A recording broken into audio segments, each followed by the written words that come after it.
পারুল DNA স্যারের সামনে প্রমাণ সহ ভিডিওটা দেখালে চমকে যায় রায়া। ভিডিও ডিলিট করে দিয়েছে, সেই ভিডিও কি করে দেখালো কিছুই বুঝতে পারে না। হ্যাঁ বন্ধুরা, এমনটাই দেখা যাবে। বিস্তারিত জানতে ভিডিওটিতে লাইক দিয়ে সম্পূর্ণ দেখতে থাকো।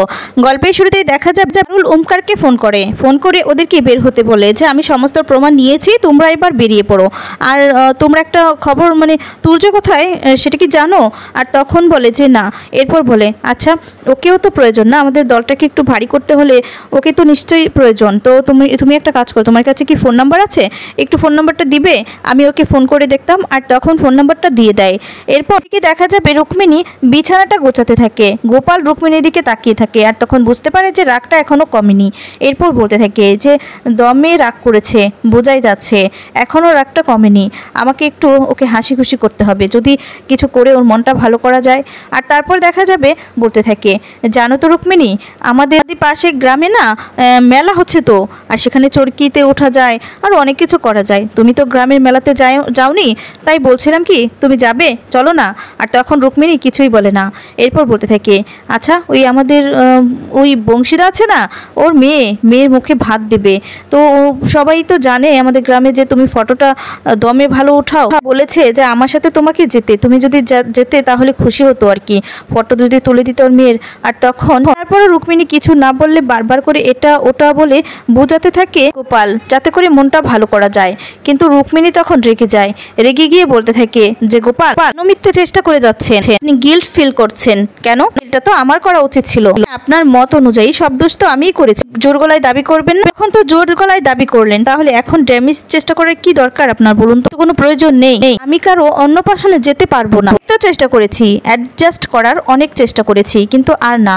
এত চেষ্টা করেও কি দেখলেন বলেন তো? আমাকে ভুল বোঝার, খারাপ ভাবার, সে আমাকে ভুলও বুঝবে খারাপও ভাববে। তো এটা আমি কেন করব? হাজার চেষ্টা করেও তাদেরকে আটকাতে পারবো না। তাই আমি ঠিক করেছি এখন থেকে আমি এক্সট্রা অ্যাওয়ার্ড দিব না কাউকে, কারো ভালোর জন্য আমি কিছু করবো না, যা হবার তাই হবে। কিছু করলেও আমি খারাপ আর না করলেও আমিই খারাপ, তাহলে শুধু শুধু অকারণে আমি এর জন্য করবো বলুন তো? গোপাল আর কিছুই বলতে পারে না। ওদিকে দেখা যাবে বাদু আর মা দাঁড়িয়ে চুপ করে সবটা দেখতে থাকে। দেখে খুব রেগে যায়। বাদু তখন বলে দেখলে তোমার ছেলের সাথে কেমনটা করে কথা বলেছে? তখন বলে হ্যাঁ দেখেছি, সবটাই দেখেছি। দোষটা তো হচ্ছে গোপালের। ওকে যে এরকম ভাবে থেতিয়ে কথা বললো, ও কেমন করে চুপ করে শুনলো দেখলি?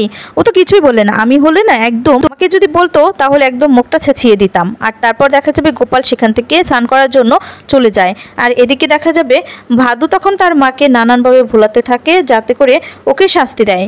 আর তারপর এদিকে দেখা যাবে তোরজয়ের ফোন নাম্বার জোগাড় করে পারুল তোরজয়কে ফোন করে। তখন ফোনটা দেখে পারুলের ফোনটা দেখে তোরজয় রিসিভ করে বলে যে হ্যাঁ পারুল বলো। এরপর বলে যে আচ্ছা তুমি কোথায় গো, আর তুমি চলে এসো না, আমরা তো আমি কিন্তু আবার ব্রাইকম্যান ইউনিভার্সিটিতে ফিরে এসেছি। তখন বলে কি বলছো, কি কবে এসেছো?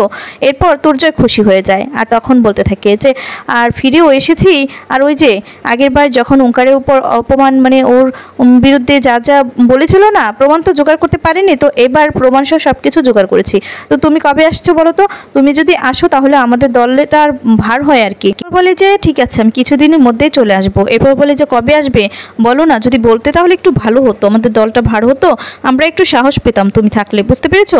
আর তখনই টগর ফোন করে। টগরের ফোনটা রিসিভ না করলেও বারবার ফোন করতে লাগলে তখন বলতে থাকে যে আমি যতক্ষণ না রিসিভ করবো ততক্ষণ তো ফোন দিয়েই যাবে, আমি বরং রিসিভ করে নিই। তখন বলে আচ্ছা পারুল 1 সেকেন্ড হোল্ড করো। হ্যাঁ, এই কথা বলে টগরের ফোনটা রিসিভ করে। আর তখন টগর জিজ্ঞেস করতে থাকে যে আমি ওই তো কোচিংয়ের কথা বলে বাড়ি থেকে বের হচ্ছি, তুমি কোথায় দেখা করব?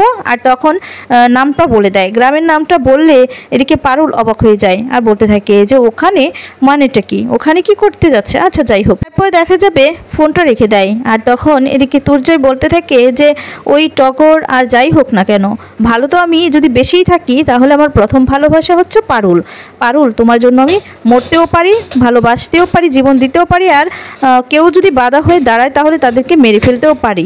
এই কথা বলে বলতে থাকে বাকি যাদের সাথে ভালোবাসার অভিনয় করি তাদের সাথে তো শুধু টাকার জন্য করি, এই বলে হাসতে থাকে। এরপর এদিকে দেখা যাবে বাদু গোপালের মাকে বোঝাতে থাকে যাতে করে নতুন বৌদিকে ফাঁসায় আর মুখটা যেন পুড়ে দেয়। তখন সে রাজি না হলে সেখান থেকে চলে গেলে ভাদু তখন বলতে থাকে তুমি যা করো না করো, তুমি যদি মুখটা না পোড়াতে চাও তবে না পোড়াও, কিন্তু আমি সুন্দর মুখখানা না একদম ঝামা ঘষে দিব, মুখটা একদম নষ্ট করে দিব, যাতে করে এই সুন্দরের অহংকারটা না দেখাতে পারে। আর তখনই রুক্মিণীর কাছে যায়, গিয়ে তখন বলে নতুন বৌদি। এরপর বলে মা না ওই গোবর করছে তো, আর তোমাকে বলেছে মাছ ভেজে দিতে, আমি সব কিছু করে দিচ্ছি, তুমি মাছটা ভেজে দাও। আর তখন বলে আচ্ছা ভাদু, তুমি তো জানো আমার মাছে ভূমি আসে, আমি মাছ করতে পারি না, এগুলো তাহলে কিভাবে বাজবো? আর তখন বলে দেখো মা তোমাকে বলে গিয়েছে, আর যদি তুমি না করো তাহলে জানোই তো মা কতটা রাগ করবে, তুমি আসো আমি রান্না করে যাচ্ছি। এ কথা বলে বাদু সেখানে চলে যায়। আর তারপর দরজার পাশে গিয়ে বলতে থাকে যে আজকে বুঝবে তুমি মজাটা। আর এদিকে তো চিন্তায় পড়ে যায় মিনি যে কি করবে, কিভাবে কি করবে। ভাদু বলে যে আমার গালে যে তুমি চটটা মেরেছো না, এর জন্য আজকে তোমার গালটা নষ্ট করবো দেখুন। আর তারপর অন্যদিকে দেখা যাবে রায়ানরা আনন্দ ফুর্তি করতে থাকে যে ওরা তো ভেবেই নিয়েছে ভিডিওটা ডিলিট করে দিয়েছে, এবার পারুল উচিত শিক্ষা পাবে, উল্টো পারুল কেস খাবে। আর তখন দেখা যাবে এদিকে পারুলও চলে আসে। পারুল এসে মনে মনে বলতে থাকে আনন্দ করছো তো, করে নাও, এবার বুঝবে মজা। এ কথা বলে শিরিন দেখতে পেয়ে বলে ওই যে এসে পড়েছে। এরপর দেখা যাবে রায়ান নাচতে নাচতে পারুলের কাছে যায়। আর তখন বলতে থাকে কিরে জন্তু, সাহস দেখি বেড়েই চলেছে, তুই বয়েজ হোস্টেলে গিয়েছিলি চোরের মতো করে, আজকে দেখ তোকে কিভাবে ফাঁসাই, তুই মানে আমাদেরকে ফাঁকি দিবি, আজকে দেখ এই ভিডিওটা দেখাবো। আর তখন উদয় বলতে থাকে যে হ্যাঁ এই যে ভিডিওটা তো আমাদের কাছে আছে, প্রমাণ আছে, আমরা এখনই ডিএনএ স্যারের কাছে যাব। আর তখন পারুল কিছু বলতে যাবে তার আগে রায়ানরা সবাই মিলে চলে যায়। পারুলকে নানান কথা বলে, সবাই এক একজন এক এক কথা বলতে থাকে। আর তারপর ডিএনএ স্যারের কাছে গিয়ে সবটা বলতে থাকে যে পারুল আমাদের বয়েজ হোস্টেলে ঢুকেছিল। আচ্ছা মেয়েদের হোস্টেলে তো ছেলেদের ঢোকার পারমিশন নেই, তাহলে কেন মেয়েরা ছেলেদের হোস্টেলে ঢুকবে? আমাদের কি মান সম্মান বলতে কিছু নেই? আজকাল তো দেখছি আমাদের কোনো সুরক্ষাই নেই। আপনি কি তাহলে স্টেপ নেবেন না? আমাদের কাছে প্রমাণও আছে দেখুন। আর তখন অভ্যদয় ভিডিওটা বের করে দেখাতে থাকে। আর তারপর এদিকে দেখা যাবে রুক্মিণী রান্নাঘরে চলে যায়। আর এদিকে বাদু মাছটা ধুয়ে দেয়, হলুদ মরিচের গুঁড়োটাও মেখে দেয়। আর তখন বলতে থাকে যে নতুন বৌদি নাও এবার মাছটা ভাজো, আমি তেলটাও দিয়ে দিয়েছি, তুমি এবার ভাজো, আর মাছটাও আমি খেয়ে দিয়েছি, বুঝতে পেরেছো? আর তখন বাদু সেখান থেকে গিয়ে দরজার পাশে দাঁড়িয়ে মজা দেখার জন্য দাঁড়িয়ে থাকে। এদিকে দেখা যাবে যখনই মাছটা দিতে যাবে আর তখন বমি পায় রুক্মিণী কিছুতেই দিতে পারছিল না, আর সেখানে জল ছিল অনেক। আর অন্যদিকে দেখা যায় পারুলকে অনেক কথা শুনিয়ে ডিএনএ স্যারের কাছে সেখানে গিয়ে নানান কথা পারুলের নামে বলতেই থাকে। আর এদিকে যখন রান্নাঘরে রুক্মিণী মাছটা দিতে যাবে আর তখন স্নান করে দরজার পাশ দিয়ে যাচ্ছিল গোপাল দেখতে পায় যে বাদু দাঁড়িয়ে রিয়াকশন দিচ্ছে। তখন বুঝতে পারে যে হয়তো বা কোনো কিছু করেছে, হয়তো বা সেখানে কিছু ঘটতে চলেছে। আর রান্নাঘরে কে, তাহলে কি রুক্মিণী? এই বলে রান্নাঘরের দিকে তাকিয়ে দেখতে পায় যে রুক্মিণী। আর তখন মাছটা দিতে যাবে গোপাল তো অবাক হয়ে যায়। রুক্মিণী বললে চিৎকার করে রুক্মিণীর কাছে গিয়ে রুক্মিণীকে বাঁচিয়ে নিজের একটা তেলের দিকে দিয়ে দেয়। আর তখন গোপালের পিঠটা পড়ে যায়, ছিটকে ঠোসা পড়ে যায়। রুক্মিণী তো অবাক হয়ে যায়। আর তারপর ভাদু চিৎকার করে তার মাকে ডাকতে থাকে যে দেখো তোমার নতুন বৌমা তোমার ছেলের কি অবস্থা করেছে দেখো না। আর এই যে তোমাকে ডাকলাম বলে সরিয়ে নিল। গোপালকে তখন সরিয়ে নেয়। আর তারপর গোপালের পিঠটা দিকে তো কাঁদতে থাকে তার মা। আর তখন বলতে থাকে যে ভাদু একদম চুপ তুই। তখন দেখা যাবে রুক্মিণীকে তার মা কথা শোনাতে লাগলে গোপাল তখন বলে কি করতাম, আমি যদি এভাবে না যেতাম তাহলে রুক্মিণীর মুখে তো গরম তেলটা চলে আসতো, মুখটা তো নষ্ট হয়ে যেত। আর তোমাদের কি কাণ্ড, তোমরা কি জানো না ও মাছ ভাজতে পারে না? আর তখন বলে আমি কেন বলবো, কে বলেছে ওকে মাছ ভাজতে? আমি তো ওকে মাছ ভাজতে বলিনি, আমি তো জানি যে ওর মাছে বমি হয়। আর তখন ভাদু বলে যে আমিই বলেছিলাম, কিন্তু আমি তো বলছিলাম ভালোর জন্য, কে জানতো যে ওর বউ মাছটাও বাঁচতে পারে না। এখন গোপাল খুব ভালো করে বুঝতে পারে। আর তখন বলে যে শুনে নাও তোমরা একটা কথা, আমাদের স্বামী স্ত্রীর মধ্যে যাই হোক না কেন, আমাদের পার্সোনাল ব্যাপার সেটা আমরা মিটিয়ে নিব, এর মধ্যে যদি তোমরা কেউ ঢুকতে চাও না তাহলে আমি কিন্তু কাউকে ছাড়বো না, বুঝতে পেরেছো? আর রুক্মিণীর সাথে যদি কোনো অন্যায় করতে চাও, কোনো কিছু করতে চাও, তাহলে আজকে এই যে এভাবে তেল ছিটাটা যেভাবে আমার পিঠে লাগলো ঠিক এভাবেই সবটা আঘাত আমার শরীরে লাগবে, আমি না রুক্মিণীকে বুক দিয়ে আগলে রাখবো। শুনে রুক্মিণী সহ সবাই অবাক হয়ে যায়। তখন রুক্মিণীকে বলতে থাকে যে রুক্মিণী তুমি কোনো চিন্তা করো না, আর যখন মাছটা ভাজবে সবসময় জলটা ছাড়িয়ে নিবে, বুঝতে পেরেছো? করে জলটা ছাড়িয়ে একটু তেলের মধ্যে নুন দিয়ে দিবে, দেখবে এই ছিটকেটা একটু কম আসবে। তখন গোপালের কথা শুনে মুগ্ধ হয়ে যায় রুক্মিণী। অন্যদিকে দেখা যাবে ডিএনএকে সেই ভিডিওটা দেখায়।